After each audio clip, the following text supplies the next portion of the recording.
Amis internautes, n'oubliez pas de liker, de vous abonner et de cliquer sur la note de notification pour ne rien rater. Chers internautes de Belle TV, ravis de vous retrouver dans le Grand Zoom. Ce lundi 9 mars 2026, l'actualité béninoise oscille entre recueillement et mobilisation, entre évaluation électorale, tensions politiques, cybercriminalité et drames humains. Cette journée nous rappelle que la démocratie et la sécurité sont les deux piliers d'une nation en marche. Bienvenue dans le Grand Zoom, votre rendez-vous pour décrypter l'actualité béninoise et d'ailleurs. Les grands titres de cette édition. Hommage national, le président Joseph Dioguénou et le personnel de l'Assemblée rendent hommage aux soldats tombés à Karimama.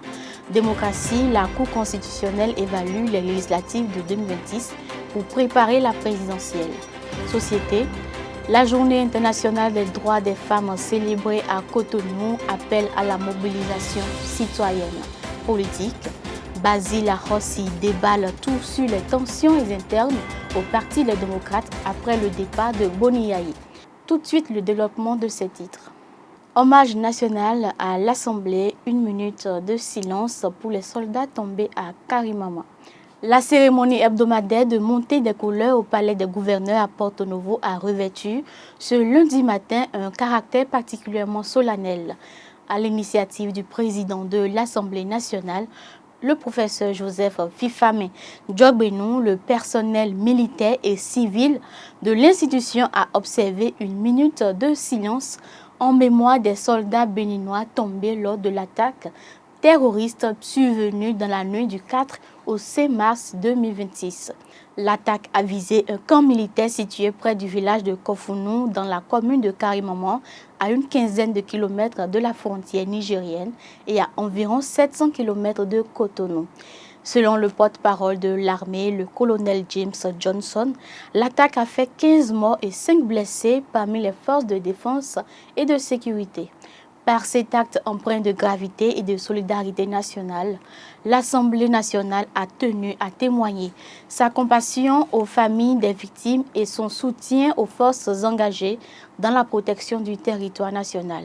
Joseph Dioguénou a exhorté le personnel à demeurer fidèle aux exigences de déontologie, de discipline et d'éthique professionnelle pour contribuer par un travail rigoureux au renforcement de l'administration parlementaire et au service du développement du Bénin. Un moment de recueillement qui rappelle le lourd tribut payé par les forces de défense dans la lutte contre le terrorisme. Démocratie, Cour constitutionnelle, évaluation des législatives de 2026 pour préparer la présidentielle. La Cour constitutionnelle a ouvert ce lundi 9 mars à Grand Popo un séminaire de 3 jours consacré à l'évaluation des élections législatives du 11 janvier 2026.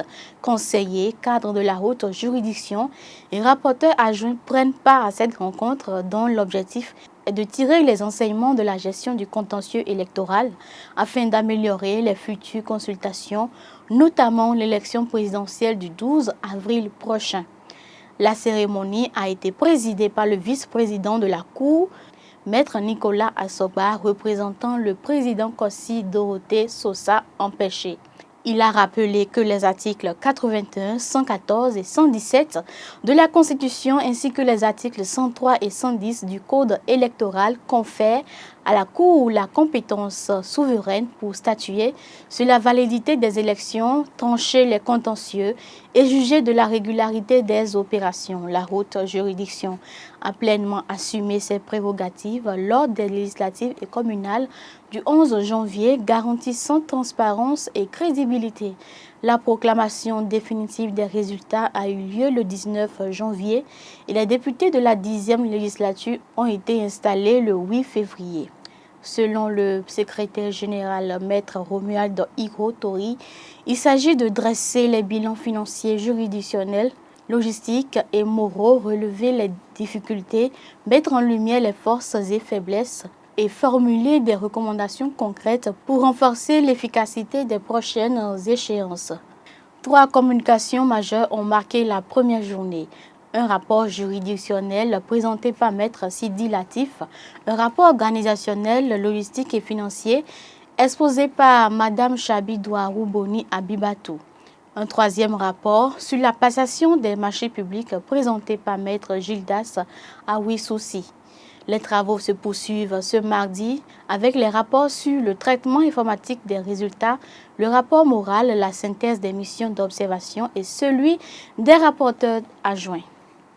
Journée internationale des droits de la femme, ce dimanche 8 mars 2026, Cotonou a vibré au rythme de la Journée internationale des droits des femmes. Organisée par la plateforme Bénin Unis et Solidaire en abrégé BUS au Majestic de Fidjrosel, la rencontre a rassemblé de nombreuses femmes dans une ambiance festive et conviviale. Les objectifs, célébration, sensibilisation à l'importance de la participation des femmes au scrutin présidentiel du 12 avril prochain et reconnaissance de leur rôle dans le développement durable. Message à retenir, Innocent Adjilé, président du comité d'organisation, la dignité, l'égalité et l'autonomisation des femmes sont centrales pour la construction de l'avenir du Bénin. Selon Vicencia Akoto Okri, la présidente du réseau des femmes en bus, elle a insisté sur l'importance d'exercer le droit de vote comme instrument de transformation sociale. Quant à Christian Yanoussi, coordinateur national, il a salué l'engagement des femmes dans la mobilisation citoyenne et leur rôle clé dans le succès de la plateforme. La journée ponctuée de prestations d'artistes béninois a renforcé la visibilité de BUS et augure d'une forte mobilisation féminine lors de la présidentielle.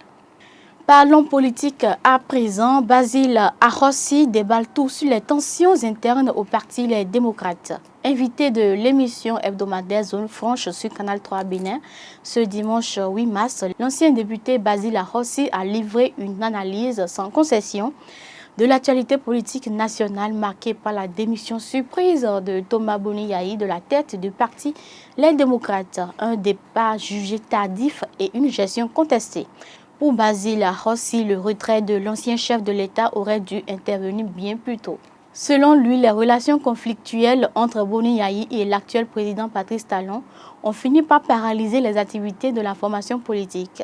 Il confie avoir personnellement conseillé à Boni-Yayi de se retirer au profit d'une autre personnalité capable de rétablir le dialogue avec le pouvoir, une vision partagée par plusieurs cadres du parti, mais restée sans suite. Aujourd'hui, je trouve que cette démission arrive un peu tard, a-t-il déclaré, tout en restant prudent sur les raisons de santé officiellement invoquées. Les critiques sur la gouvernance interne. Basile Arrossi a pointé du doigt le manque de réceptivité de Boni-Yayi face aux critiques internes. Il a notamment évoqué l'influence prépondérante de l'entourage de l'ex-président, citant Alassane Tigri comme l'un des acteurs ayant lourdement pesé sur la gestion du parti. Pour Arrossi, Boni-Yayi aurait dû se cantonner à un rôle de président d'honneur plutôt que d'assumer la direction effective. Un parti décapité et une opposition fragilisée. Le constat est amer. Le départ simultané de Boni-Yayi et de son fils fragilise durablement le parti. On dirait que le parti est décapité, observe-t-il, soulignant que l'image de la formation était trop intimement liée à celle de l'ancien président. Cette crise s'inscrit dans un contexte plus large de défection témoignant d'une crise profonde. Revenant sur l'histoire récente, Basile Arrossi a rappelé deux épisodes clés de la détériorisation des relations entre l'opposition et la mouvance, notamment le compromis manqué de 2019. Un document de consensus sur les réformes politiques aurait été signé par les deux camps avant d'être rejeté par l'opposition elle-même. Le certificat de conformité, le refus de dialoguer sur cette exigence légale, a selon lui creusé le fossé avec le gouvernement. Malgré ces révélations, Basile Arrossi rassure que ses relations personnelles avec Boni-Yayi ne sont pas rompues tout en alertant sur l'affaiblissement durable de l'opposition face aux réformes en cours. Tournée du fan club Jeune Waro 26 dans le Nord. La 4e journée de la tournée régionale du fan club Jeune Waro 26 dirigée par El Hadj Waliou Boni Yara a rencontré un accueil enthousiaste à Gorgounou, Bembereke et Sinandé. Plus de 500 femmes ont participé aux échanges sur leur réalité quotidienne et leur rôle dans la vie citoyenne. L'importance du vote et de l'engagement citoyen pour les élections du 12 avril a été soulignée. Comme action solidaire, distribution de cadeaux et échanges constructifs avec les populations. Pour les coordonnateurs Mathéoti Nyanglé et Achade Gildas, cette étape marque un succès et confirme la volonté du fan club de rester proche des citoyens et de renforcer la mobilisation dans le nord du Bénin.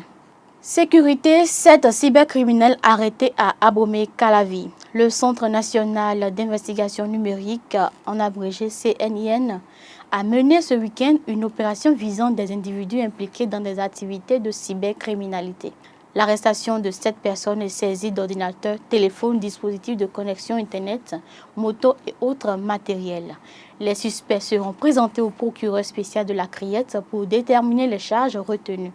L'objectif, c'est de renforcer la sécurité numérique et lutter contre les réseaux de cybercriminalité qui sévissent dans le pays. Développement local à Tanguieta, le marché de Kotiakou enfin réhabilité.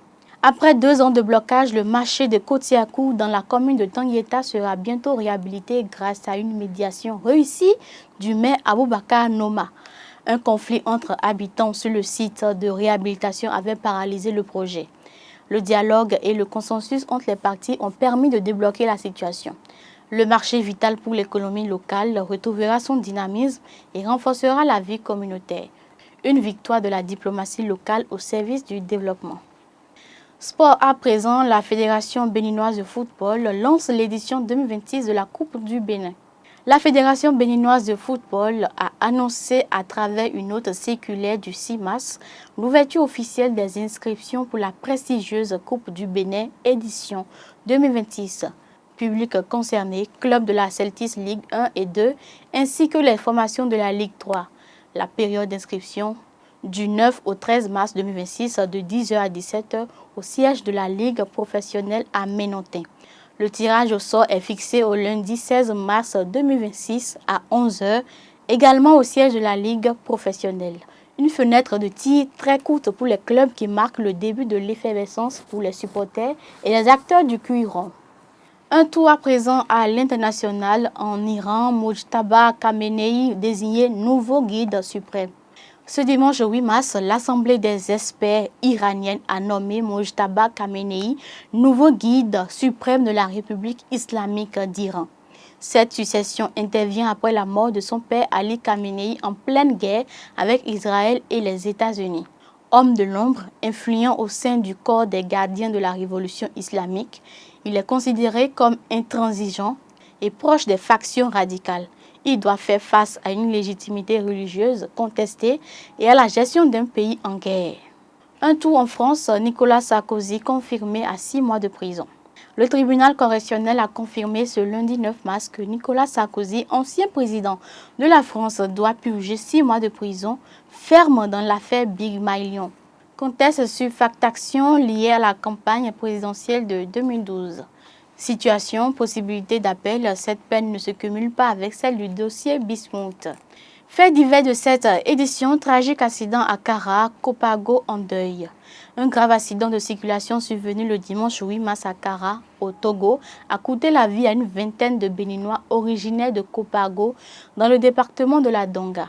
Cette situation fait suite à une collision entre un camion transportant la délégation et un tricycle. Bilan humain, environ une vingtaine de morts et plus de 50 blessés graves. Les autorités togolaises ont cependant ouvert une investigation pour déterminer les causes exactes du drame, une tragédie qui plonge toute une communauté dans le deuil et rappelle les dangers des routes dans la sous-région. Ce lundi 9 mars 2026 restera gravé dans la mémoire nationale comme une journée de contraste. Contraste entre le recueillement pour nos soldats tombés à Karimaman et la célébration des droits des femmes, sans oublier la tragédie qui a frappé les fils de Copago sur une route togolaise.